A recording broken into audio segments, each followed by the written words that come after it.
मित्रों, मैं हाजिर हूं एक बेहतरीन टॉपिक को लेकर जिसको कहते हैं क्लासिकल कंडीशनिंग। इस कॉन्सेप्ट को समझने के लिए हम सबसे फेमस एग्जाम्पल यूज करेंगे जो स्लाइड के टॉप पर लिखा है, आइवन पावलोव्स डॉग एक्सपेरिमेंट।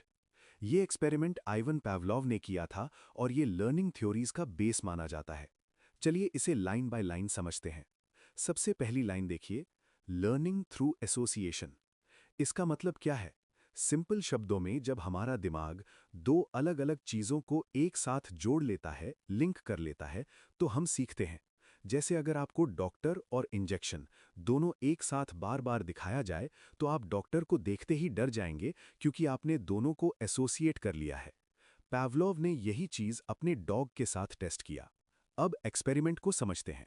पहला पॉइंट देखिए, UCS food naturally causes salivation. यहाँ यूसीएस का मतलब है अनकंडीशन्ड स्टिमुलस। अनकंडीशन्ड मतलब नेचुरल, जिसके लिए किसी ट्रेनिंग की जरूरत नहीं है। यहाँ वो है फूड यानी खाना। जब डॉग खाना देखता है तो नेचुरली उसके मुंह में पानी आता है, सलाइवा। इसे हम कहते हैं यूसीआर यानी अनकंडीशन्ड रिस्पॉन्स। ये नेचुरल रिएक्शन है, डॉग ने इसे सीखा नहीं है। दूसरा पॉइंट देखिए, सीएस बेल न्यूट्रल इनिशियली। यहाँ सीएस का मतलब है कंडीशन्ड स्टिमुलस, जो कि है एक बेल घंटी। लेकिन ध्यान दीजिए, आगे लिखा है न्यूट्रल इनिशियली, मतलब शुरुआत में अगर आप डॉग के सामने सिर्फ घंटी बजाएंगे तो क्या उसके मुंह में पानी आएगा? नहीं आएगा।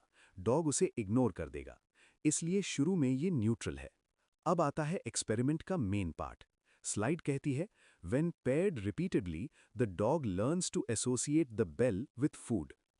पावलोव ने क्या किया? उन्होंने घंटी बजाई और तुरंत डॉग को फूड दिया। फिर बेल बजाई और फूड दिया। फिर बेल बजाई और फूड दिया। उन्होंने ये प्रोसेस बार बार रिपीट किया। बेल बजाते, डॉग पास आता, डॉग को फूड देते। धीरे धीरे डॉग के दिमाग ने एक पैटर्न पकड़ लिया। उसने बेल और फूड को एसोसिएट कर लिया। अब डॉग को लगने लगा कि जैसे ही बेल बजेगी खाना मिलने वाला है। और फाइनली इसका नतीजा क्या निकला? लास्ट लाइन पढ़िए, result bell alone causes salivation, CR. एक टाइम ऐसा आया जब पावलोव ने सिर्फ बेल बजाई लेकिन खाना नहीं दिया, फिर भी डॉग के मुंह में पानी आ गया। दोस्तों, ऐसा क्यों हुआ? क्योंकि अब लर्निंग हो चुकी है। डॉग ने सीख लिया है कि बेल का मतलब खाना है। अब जो सैलिवेशन हुआ उसे हम यूसीआर नहीं कहेंगे, उसे हम कहेंगे सीआर यानी कंडीशन्ड रिस्पॉन्स, क्योंकि ये रिस्पॉन्स अब बेल की वजह से आया है जो पहले न्यूट्रल थी।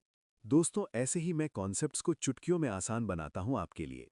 ऐसे ही कॉन्सेप्ट्स को सीखने के लिए चैनल को सब्सक्राइब करना मत भूलना, क्योंकि मैं फिर मिलूंगा एक न्यू टॉपिक के साथ। मित्रों, take care, stay tuned. Thank you.